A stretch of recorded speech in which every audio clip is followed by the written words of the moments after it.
Welcome back to our channel pi with Puja.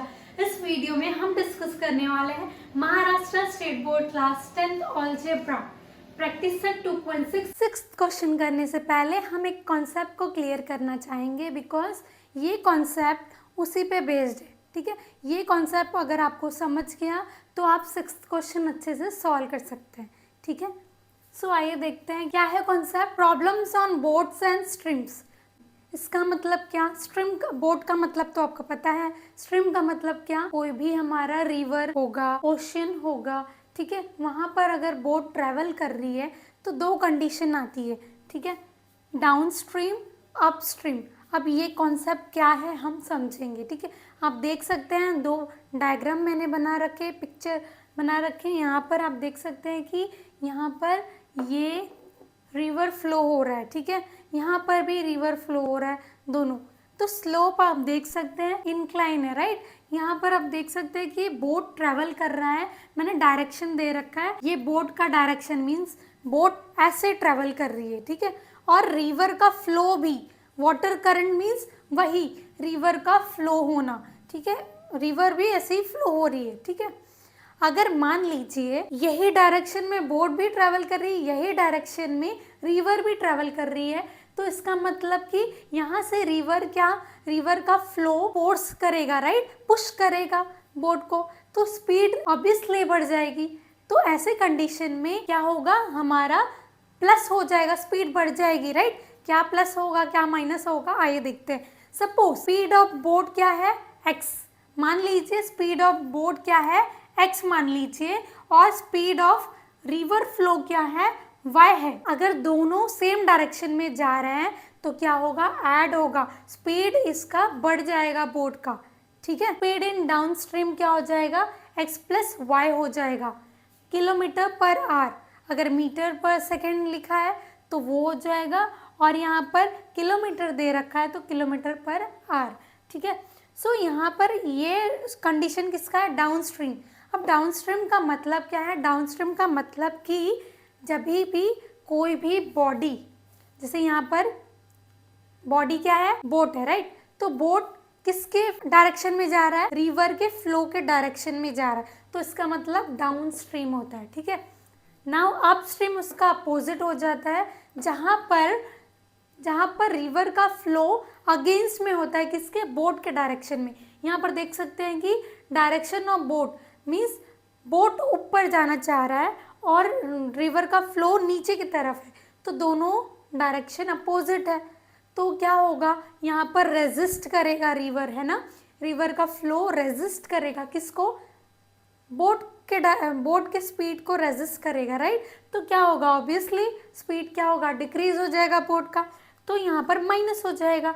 Suppose यहाँ पर जैसे हमने लिया था कि बोट का स्पीड क्या है, x है, और इसका रिवर फ्लो का मीन्स वाटर करंट का स्पीड y है, y किलोमीटर है, तो क्या होगा, किलोमीटर पर आवर है, तो x माइनस वाई हो जाएगा।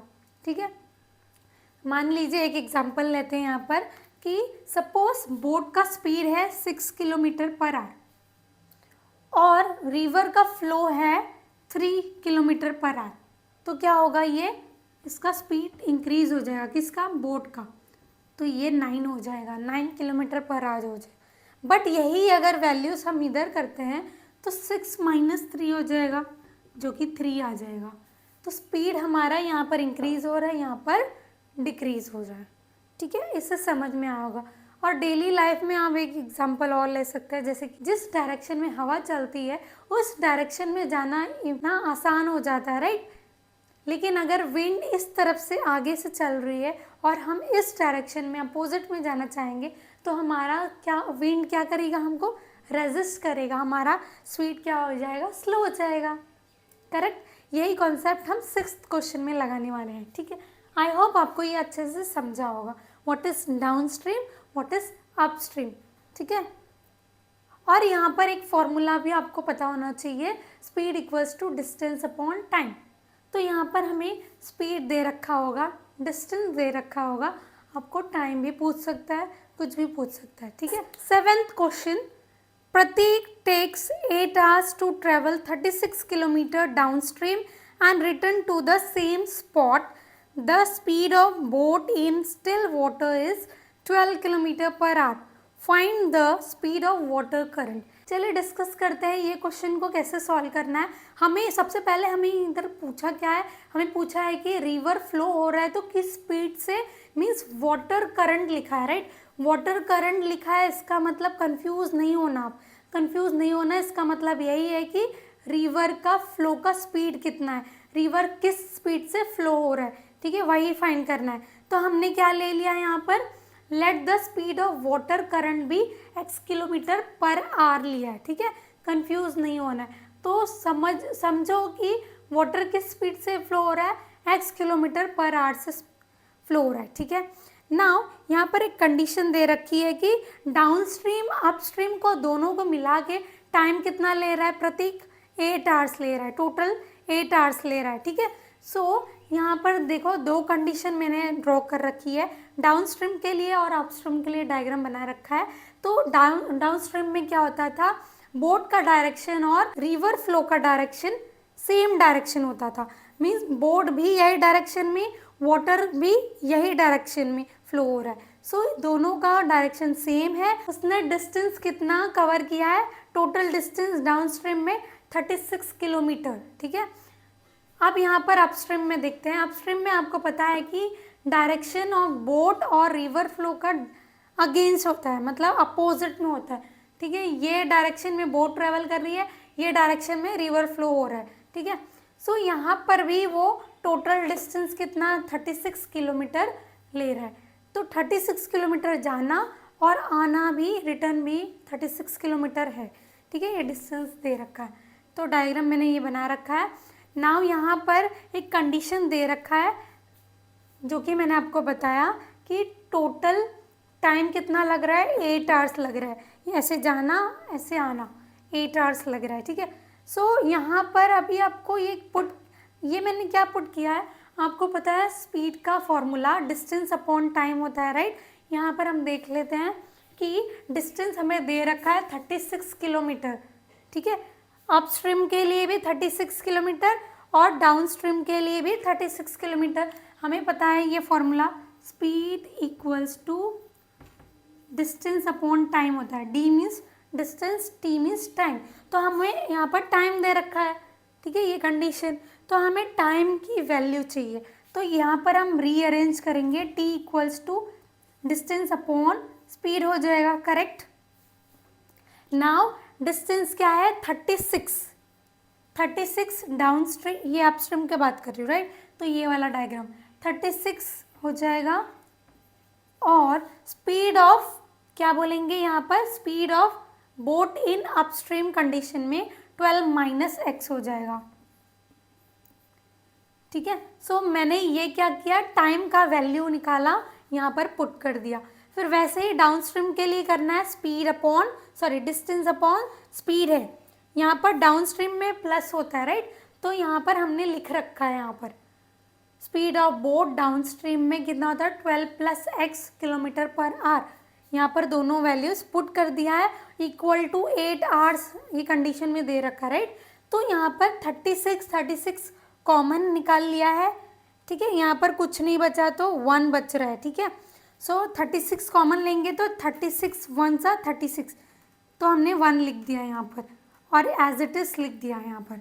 अभी यहाँ पर क्या करना है आपको, ये 36 को डिनोमिनेटर में लेकर जाना है, उस साइड में डिवाइड हो जाएगा, ठीक है। नाउ नेक्स्ट स्टेप क्या है, 36 को मैंने इधर डिवाइड में ले लिया है, तो ये 8, ये हम इसको कैंसिल कर सकते हैं, कैसे, 4 2s आर 4 9s आर, ठीक है। ये 4 के टेबल से हमने कैंसिल किया है। नाउ यहाँ से देख सकते हैं ये पॉजिटिव है, ये नेगेटिव, तो कट जाएंगे। यहाँ पर आपको देख सकते हैं ये a minus B into A plus B का फॉर्मूला लगा है, कौन सा, A square minus B square, ये वाला formula, square minus B square equal to A plus B into A minus B. यहाँ पर a माइनस बी पहले लिखा है, a प्लस बी बाद में, तो कोई प्रॉब्लम नहीं है, वही है, ठीक है, सेम। तो ऐसे हमें पुट करना है। तो a की वैल्यू क्या है, 12 है, b की वैल्यू x है। सो यहाँ पर क्या हम पुट करेंगे, यहाँ पर देखो 12 प्लस 12 24 हो जाएगा और यहाँ पर हम ये वाला फॉर्मूला अप्लाई करेंगे। 12 का स्क्वायर हो जाएगा 144 और ये माइनस x का स्क्वायर इक्वल टू 2/9। ठीक है, अभी हमें इसे सॉल्व करना है, हमें x की वैल्यू चाहिए। सो क्रॉस मल्टीप्लाई करेंगे, ये कितना हो जाएगा 24 into 9 upon 2 equals to 144 minus X square. क्या किया है मैंने, ये सारे नंबर्स को, ये डिवाइड में था, यहाँ पर मल्टीप्लाई होगा, ये न्यूमरेटर डिवाइड में आ जाएगा। सो यहाँ पर 2 1 सा 2 1 सा 2 2 सा। ठीक है, सो 12 9 सा कितना हो जाएगा 108 हो जाएगा, correct, equal to 144 minus X square. Now इसे रीअरेंज करके कैसे लिखेंगे, नाउ यहाँ पर हमें करना क्या है, ये माइनस एक्स स्क्वायर को इस साइड लेकर आएंगे, एक्स स्क्वायर इक्वल टू 144 वहीं पर रहेगा, ये वहाँ पर चला जाएगा, माइनस 108 हो जाएगा, करेक्ट। सो माइनस करने पे हमको कितना मिल रहा है, यहाँ पर 36 मिल रहा है। ठीक है, एक्स स्क्वायर इक्वल टू 36। अभी हमें यहाँ पर क्या लेना है, taking square roots on both sides. हमने स्क्वायर रूट ले लिया, ये स्क्वायर और स्क्वायर रूट कट जाएंगे, तो x इक्वल टू +6 -6, दोनों वैल्यूज़ पॉजिटिव और नेगेटिव, हमें पता है रूट हमें दो वैल्यूज़ देती है, एक पॉजिटिव एक नेगेटिव, तो पॉजिटिव और नेगेटिव वैल्यू 6 मिली, but we know that speed can not be negative. ठीक है, तो इसीलिए यहाँ पर हमने लिखा but speed can not be negative, इसीलिए यहाँ पर the speed of water current x equal to 6 kilometre per hour, हमने x माना था वाटर करंट के स्पीड को, राइट। सो यहाँ पर आपको ऐसे लिखना है, सो ऐसे हमें सॉल्व करना है। ठीक है, let's discuss 8th question. Pintu takes 6 days more than those of Nishu to complete certain work. यहाँ पर देखिए निशु जल्दी काम करता है, किससे, पिंटू से। तो निशु सपोज वो 10 days में कर रही है, तो पिंटू 6 दिन ज़्यादा ले रहा है, मतलब 16 दिन ले रहा है। ठीक है, ये तो मैं जस्ट एग्जाम्पल दिया है मैंने। ठीक है, if they work together they finish it in 4 days। अगर वो दोनों साथ में काम करते हैं, यही काम करते हैं सेम वर्क, तो वो 4 दिन के अंदर ख़त्म कर देते हैं। How many days would it take to complete the work if they work alone. Means same work अगर पिंटू अकेले करे तो कितने दिन में करेगा, और सेम वर्क निशु करे तो कितने दिन में कंप्लीट करेगी। ठीक है, तो वही हमें फाइंड करना है। यहाँ पर ये सम करने से पहले हम एक एग्जांपल को डिस्कस करेंगे। हमें पता है वर्क और डे दोनों आपस में इनवर्स प्रोपोर्शन में, मीन्स जितना ज़्यादा वर्कर्स होंगे उतना जल्दी काम होगा, राइट, उतने कम नंबर ऑफ डेज लगेंगे। मीन्स क्या, यहाँ पर अगर नंबर ऑफ डेज ज़्यादा लग रहे हैं तो वर्कर कम होंगे, है ना। ठीक है, तो यहाँ पर दोनों इनवर्स प्रोपोर्शन में है। ठीक है, अगर यहाँ पर डेज बढ़ रहे हैं तो वर्कर कम हो रहे हैं, वर्कर बढ़ रहे हैं तो डेज कम हो रहे हैं। तो यहाँ सपोज ये एक वॉल है, इसको पेंट करना है। ठीक है, सपोज एक वर्कर ने बोला टोटल नंबर ऑफ डेज लगेंगे इसको पेंट करने में 3 days लगेंगे। ठीक है, ये इसको 3 days में करेगा, और इक्वल नंबर ऑफ पार्टीशन कर सकते हैं इसको। ठीक है, ये इक्वल नंबर ऑफ पार्टीशन मैंने कर दिया है, तो टोटल नंबर ऑफ डेज कितने लगेंगे 3 days, तो मैंने इसको 3 पार्ट्स में डिवाइड कर दिया इक्वली। सपोज वो एक दिन में इतना करेगा।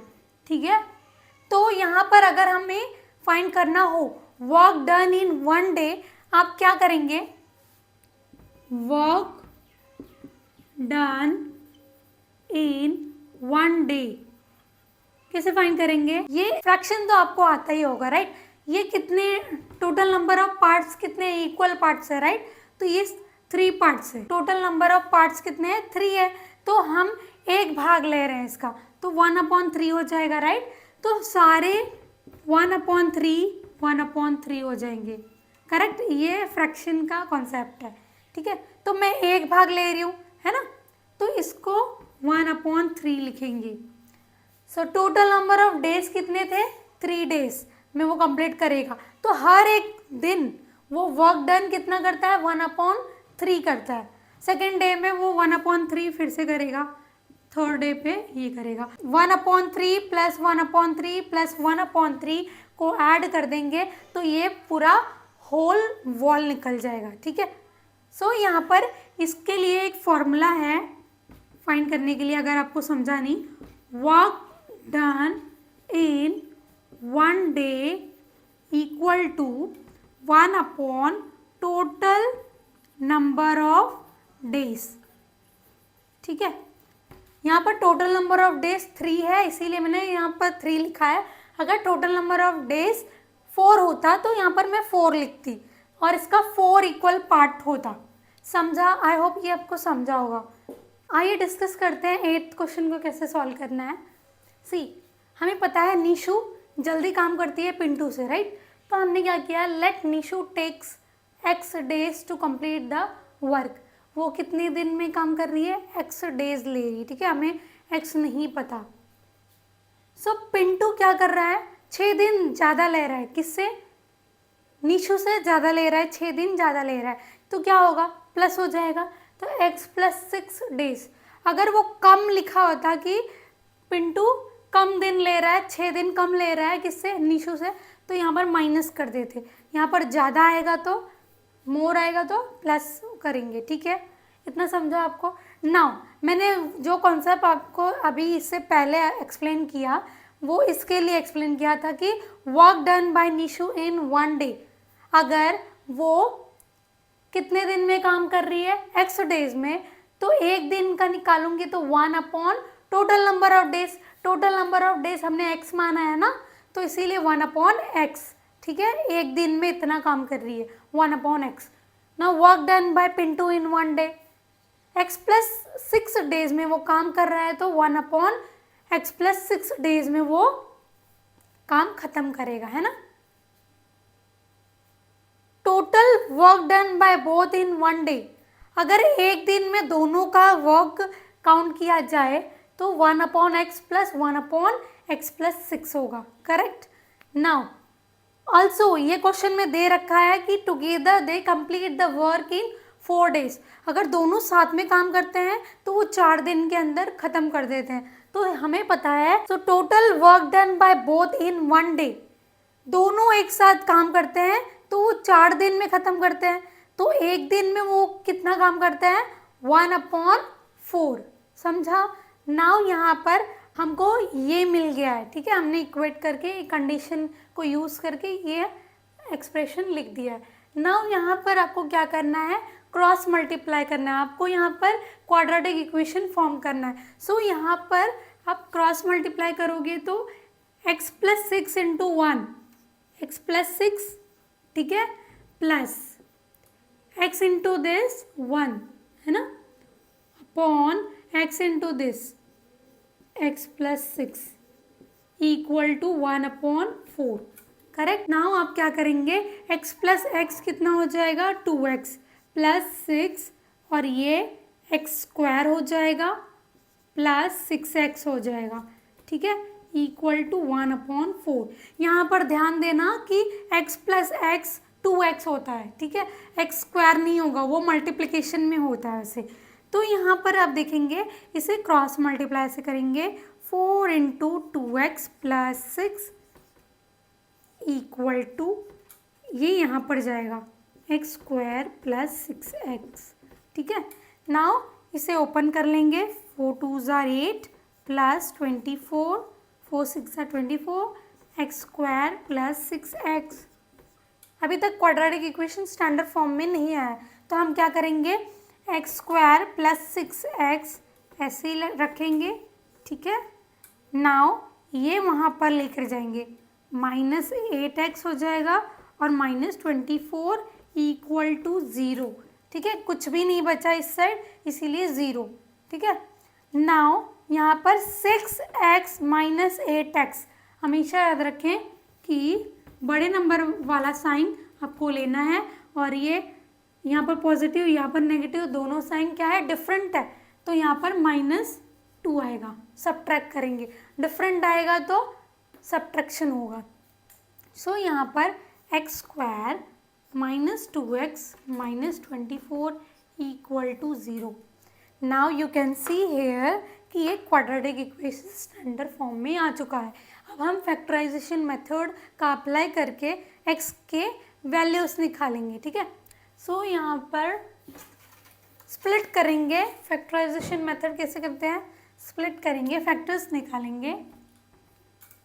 नाउ यहाँ पर कोएफिशिएंट 1 है तो 1 इंटू -24 को हमको स्प्लिट करना है। हमें ऐसा नंबर फाइंड करना है जो प्रोडक्ट करने पे हमको -24 दे और ऐड और सब्ट्रैक्ट करने पे हमको ये मिडल टर्म दे, मीन्स -2 हमें चाहिए, करेक्ट। नाउ यहाँ पर ऐसा कौन सा नंबर है जो हमें 24 देगा और ऐड और सब्ट्रैक्ट करने पे -2 देगा। हमें पता है 6 4 ज़ा 24 होता है ना। तो यहाँ पर 6 4 ज़ा 24 हो जाएगा, करेक्ट है ना। 6 और 4 मल्टीप्लाई करेंगे। अब हमको यहाँ पर माइनस चाहिए, है ना, माइनस चाहिए। तो माइनस का साइन अगर मिडिल टर्म पे है तो बड़े नंबर के ऊपर माइनस साइन आपको पुट करना होगा, ठीक है, इक्वल टू -24, यहाँ पर माइनस। नाउ आप देख सकते हो दोनों कंडीशन फुलफिल हो रही है ना, दोनों कंडीशन फुलफिल हो रही है। यहाँ से देख सकते हैं कि इनटू करने पे हमको -24 मिल रहा है और एडिशन और सब्ट्रैक्शन करने पे हमको -2 मिल रहा है। तो यहाँ पर हम इसे लिखेंगे,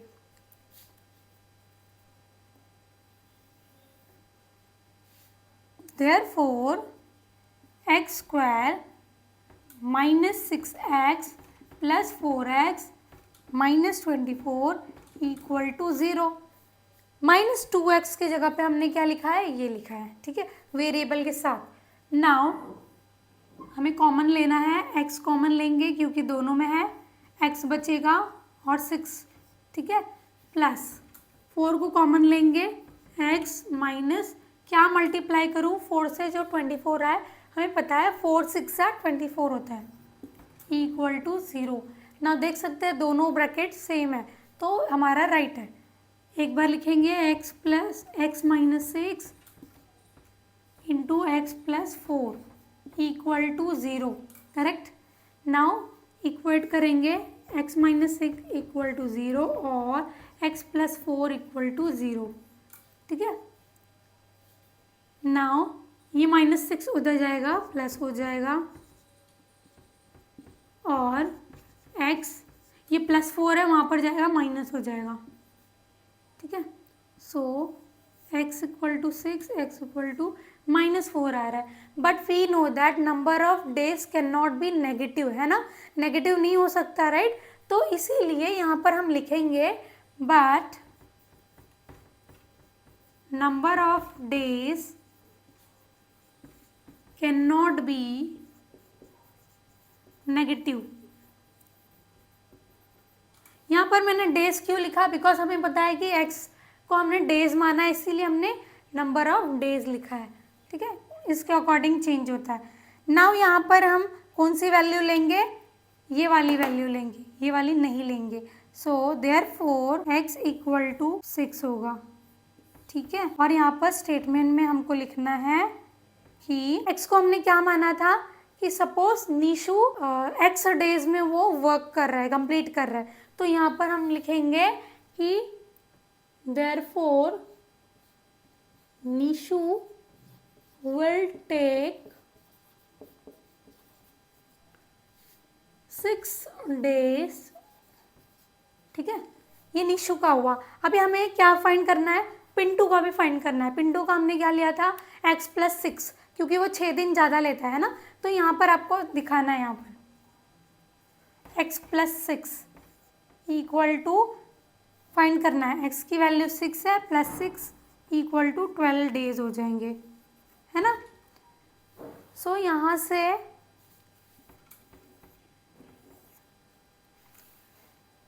से आपको लिखना है, यहाँ पे आपको लिखना है and Pintu will take 12 days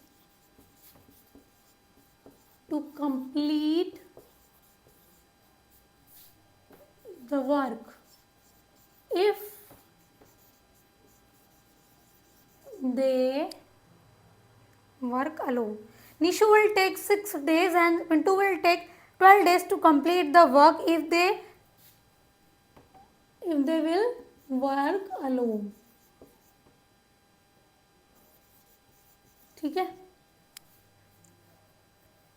अगर वो अकेले काम करते हैं तो निशु कितने डेज में कंप्लीट कर रहे हैं? 6 डेज में, और पिंटू 12 डेज में। तो यहाँ से आपको दिख रहा है कि पिंटू 6 दिन ज़्यादा ले रहा है किससे? निशु से। समझा? अगर आपने चैप्टर 2 क्वाड्रेटिक इक्वेशंस का बाकी के प्रैक्टिस सेट नहीं देखे हैं तो जाइए देखिए, मैंने अपलोड कर रखा है वीडियोस। वेट किसका? Guys thank you so much इस वीडियो को यहाँ तक देखने के लिए। अगर कोई भी डाउट हो इससे रिलेटेड आप मुझसे कमेंट करके पूछ सकते हैं। ठीक है, मिलते हैं नेक्स्ट वीडियो में 2.6 के साथ। तब तक के लिए बाय।